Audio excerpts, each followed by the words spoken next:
Ingat, kita juga diingatkan oleh Nabi SAW untuk tidak boleh memuji ibadahnya orang. Tidak boleh.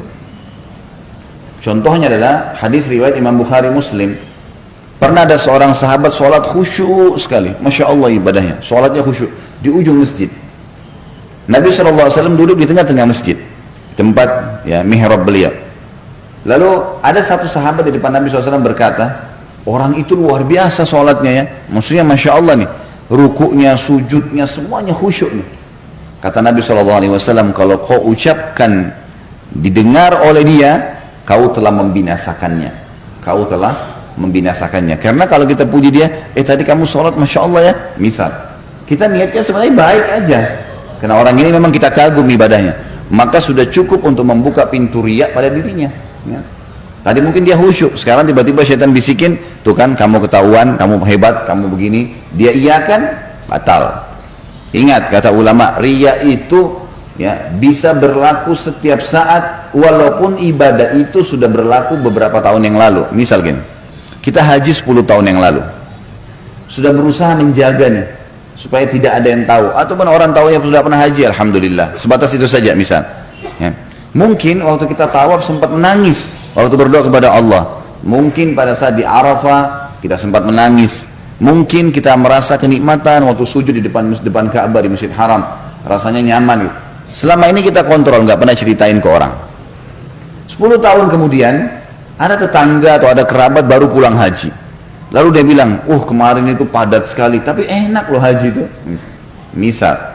Kemudian dia bilang, saya saking enaknya ibadah itu rasanya sampai nggak tahan, waktu tawaf saya lagi tawaf nangis, misal.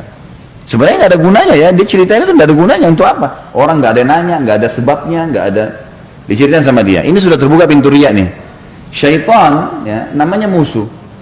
Dia akan berusaha menunggangi kesalahan orang kepada orang yang ada di sekitarnya.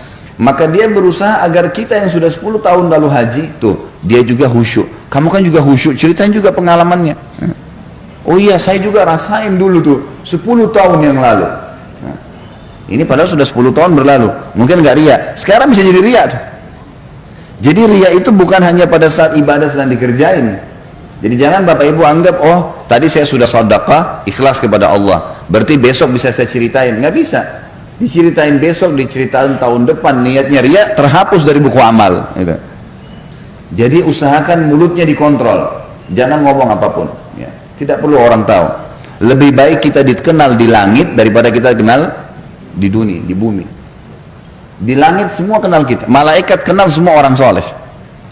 Untuk apa di bumi kita dikenal teman-teman sekalian? Dan semua orang yang bisa mengontrol ibadahnya di dunia sehingga ikhlas karena Allah, dipastikan efeknya kepada orang sekitarnya besar, plus lagi artinya orang nanti akan dapat petunjuk dari dia saja. Mungkin dia hanya ke masjid, orang tiba-tiba ikut dengan dia ke masjid.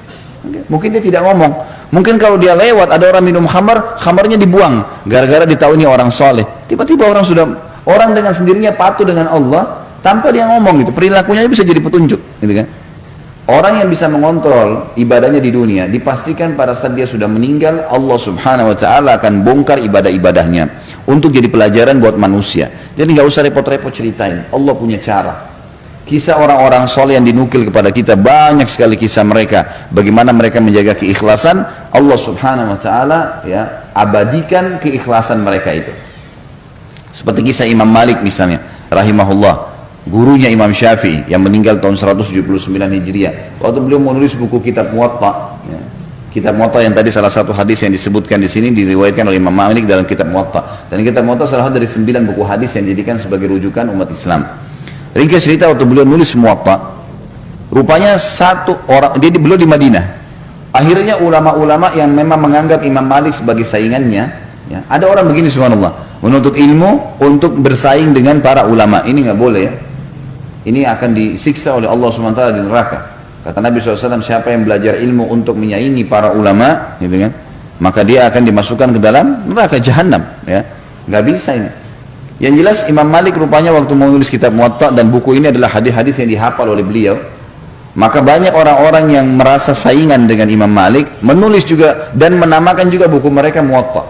Sampai kalau nggak salah itu ada 1000 buku Muwatta. Murid-muridnya tanya, wahai Imam, Ini semua orang-orang pada saat dengar Anda tulis kitab Muwatta, mereka pun berlumba-lumba menulis, dan mereka bukannya nyari nama lain, emang mau ingin Imam Malik gitu. Banyak sampai 1000 buku nih. Buru-buru nulis. Kata Imam Malik, maka lillahi fahuwa baq. Mana yang ikhlas karena Allah pasti itu yang akan kekal. Betul, subhanallah. Pada saat Imam Malik meninggal, dan ini ulama-ulama juga meninggal, gitu kan? Buku yang tertinggal sampai hari ini hanya 1 kitab Muwatta. 1000 buku hilang, nggak tahu kemana, gitu kan? Sebagian ulama sejarah mengatakan hanyut di lautan di Irak pada saat suku Tatar atau Mongolia datang yang menyerang Irak, Baghdad, ibu kota Abbasiyah pada saat itu. Tapi yang jelas, orang kalau ikhlas karena Allah akan sangat membantu dia beribadah.